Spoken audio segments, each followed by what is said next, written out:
वही मान के सम्मान दिया जाता है, बैठा के गिलास पानी पिलाया जाता है। जो भी काम होता है तुरंत नियमानुसार। हमको सुबह 5 बजे जगा देते थे। सुबह से ही मेहनत की आदत पड़ी। नाना जी ने बहुत अच्छे संस्कार दिए। उन्होंने बोला कि आपसे उम्र से बड़ा हो, किसी जात बिरादर का हो, उसको हमेशा सम्मान दीजिए, जीवन में बहुत प्रगति करेंगे। नाना जी की बात हमने मानी, जो है उन्हीं कदमों से आगे बढ़े, जो है बहुत प्रगति किए। दोस्तों, मैं रोशन जायसवाल, आप देख रहे हैं बलिया आजकल। तो आज मैं इस वक्त वरिष्ठ कोषाधिकारी के पास आनंद दुबे, चूँकि पहली पोस्टिंग और पहली मुलाकात आपसे हो रही है। आनंद दुबे जन समस्याओं को लेकर, खासतौर पे पेंशनरों की समस्याओं को लेकर काफ़ी गंभीर हैं और जो भी छोटी मोटी समस्याएं हो उसका निदान बड़े ही मुस्कुरा के करते हैं। आइए बात करते हैं आनंद दुबे जी से। सर, पहली बात तो वेलकम है, स्वागत है आपका। Thank you very much. Sir, आपसे विभाग से जुड़े जो भी चीज़ें हैं, ज़्यादातर तो पेंशनरों के ज़्यादा रहते हैं। जैसे आपने बताया कि बहुत से हम विश्वास पे ही बहुत लोगों को लेते हैं, जैसा होता है काम करते हैं। वर्क करने का तरीका कैसा रहेगा बलिया की?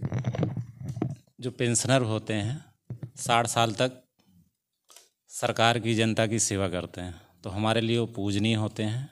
हम लोग मानते हैं कि हमारे दादाजी, बाबा जी, नाना जी ऐसे लोग आए हुए हैं, वही मान के सम्मान दिया जाता है, बैठा के गिलास पानी पिलाया जाता है। जो भी काम होता है तुरंत नियमानुसार उसी दिन, जो है ठीक तुरंत जो है काम करा दिया जाता है। यदि किसी कोई समस्या हो तो कैसे आप अपनी बात आप तक ले आएगा? हम लोग किसी को आने जाने पर रोक नहीं है। ठीक, किसी को कोई समस्या हो, पहली बात तो हमारे जो स्टाफ हैं उन्हीं के स्तर पे समस्या का निदान हो जाता है। ठीक, और किसी को अगर समस्या है तो तुरंत हमारे पास है, तुरंत निदान किया जाता है सेम डे पे। सर, छोटा सा एक प्रोफाइल जानना चाह रहे थे। सर, आप किस जनपद से बिलोंग करते हैं? कहाँ आपकी शिक्षा दीक्षा हुई है? क्या प्राथमिकताओं में रहा है? बहुत सारी बातें हुई आपकी। तो सर, मूल रूप से कहाँ के रहने वाले हैं? कहाँ कहाँ किस किस जगहों पे आपकी पोस्टिंग रही है? हम अम्बेडकर नगर के जलालपुर तहसील के हैं, दुबौली ग्राम है। पढ़ाई लिखाई हमारी कलान सुल्तानपुर से हुई है। हमारे नाना जी आजमगढ़ में शाहगंज के पास रहने वाले हैं, दूधरी ताज गाँव। तो बचपन से ही 1 साल के तभी नाना जी के पास थे। नाना जी पढ़ाते थे, पूरे कॉलेज में मिलिट्री में पढ़ाते थे। तो सुबह जब 5 साल कक्षा 5 में पढ़ते थे, तभी से हमको सुबह 5 बजे जगा देते थे। सुबह से ही मेहनत की आदत पड़ी। नाना जी ने बहुत अच्छे संस्कार दिए। उन्होंने बोला कि आपसे उम्र से बड़ा हो, किसी जात बिरादर का हो, उसको हमेशा सम्मान दीजिए, जीवन में बहुत प्रगति करेंगे। नाना जी की बात हमने मानी, जो है उन्हीं कदमों से आगे बढ़े, जो है बहुत प्रगति किए। सर, अब जिस क्षेत्र से बिलोंग कर रहे हैं, सोच क्या रही? जैसे बातचीत से लगा कि आप भी आईएएस की तैयारी में चाहते थे कि आईएएस बने, लेकिन कोषा इस विभाग से कैसे मन लगा आपका? असल में हमारा जो जाना था, हम पीएचडी बीएचयू से ज्वाइन किए थे। बीएससी एमएससी इलाहाबाद यूनिवर्सिटी से किए, उसके बाद बीएचयू आए। 5 बार नेट क्वालिफाई थे, 3 बार ज़ियारत थे, गेट में 90.03 परसेंटाइल था। तो हमारे पढ़ाए हुए जो दोस्त यार थे, तमाम लोग आईएएस पीसीएस बन रहे हैं। हमको लगा कि उधर जाना चाहिए, लेकिन इधर पीएचडी करते वक्त समय ज़्यादा हो गया था। तो यूपीएससी का एग्ज़ाम हमने दिया भी था। पूरे भारत में उस साल जो है सबसे ज़्यादा जो जीएस का पेपर होता, 100 में 69 सवाल हमारे सही थे, नेगेटिव मार्किंग पे। जो अच्छा, इसी सर, और क्या कि बलिया से बहुत पुराना रहा है लगाव, क्या रहा, कैसे रहा? बीएचयू से हम पीएचडी कर रहे थे, तो हमारे एक जूनियर थे कृष्ण ओझा जी, इस समय बिहार सेंट्रल यूनिवर्सिटी में असिस्टेंट प्रोफेसर हैं।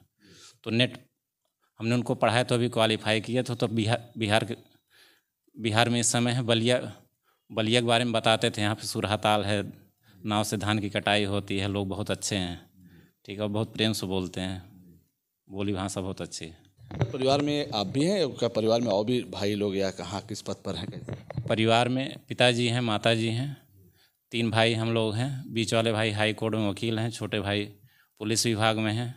फादर इन लॉ हमारे डीआईजी जेल आगरा हैं। एक साढ़ू भाई हमारे डिप्टी एसपी एटा हैं, विक्रांत द्विवेदी जी।